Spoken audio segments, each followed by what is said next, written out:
கல்வி நாம் போராடி பெற்ற உரிமை. படிப்பு ஒன்றுதான் உங்களிடமிருந்து யாராலும் பறிக்க முடியாத சொத்தாக அமைந்திருக்கிறது.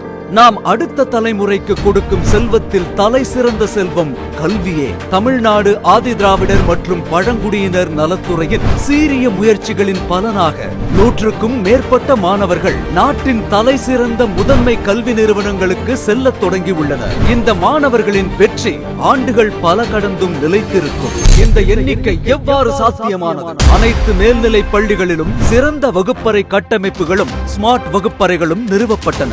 காலையும் மாலையும் JEE, NEET, CLAT, CUET, NIFT போன்ற நுழைவுத் தேர்வுகளை வெற்றி கொள்வதற்கான பயிற்சிகளும் வழங்கப்பட்டன. National institute of technology, Delhi பல்கலைக்கழகத்தின் Miranda house, Chennai IIT, national institute of fashion technology, central institute of plastic engineering and technology, Indian maritime university, Rajiv Gandhi national aviation university, Rajiv Gandhi petroleum institute போன்ற முதன்மை உயர்கல்வி நிறுவனங்களுக்கு இதுவரை இந்த ஆண்டில் மட்டும் 133 மாணவர்கள் சேர்க்கை பெற்றுள்ளனர். இவர்களுக்கென பிரத்யேகமாக சென்னைக்கு அருகே செங்கல்பட்டு மாவட்டத்தில் குமிழியில் உள்ள அரசு ஏகலைவா மாதிரி உண்டு உறைவிட பள்ளியில் மாநில அளவிலான பயிற்சி முகாம் நடத்தப்பட்டது. இம்முகாமில் நேர்முக தேர்வை எதிர்கொள்ளும் முறை, ஆங்கிலத்தில் உரையாடுதல் மற்றும் ஆங்கில மொழி புலமை பயிற்சி உட்பட பல திறன் மேம்பாட்டு பயிற்சிகளும் வழங்கப்பட்டன. இதனால் மாணவர்கள் தன்னம்பிக்கை மிக்கவர்களாக நேர்முக தேர்வுகளை எதிர்கொண்டனர். சிறந்த உயர்கல்வி நிறுவனங்களில் கல்வி கற்பது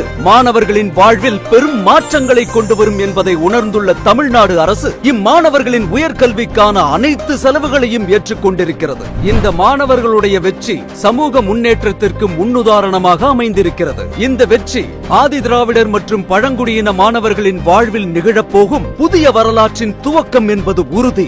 இத்தகைய வாய்ப்புகளை வழங்கிய மாண்புமிகு தமிழ்நாடு முதலமைச்சர் அவர்களுக்கு நன்றி. தமிழ்நாடு முழுவதும் 10,000 சிறப்பு முகாம்கள். உங்கள் வீடு தேடி வரும் அரசு. உங்களுடன் ஸ்டாலின்.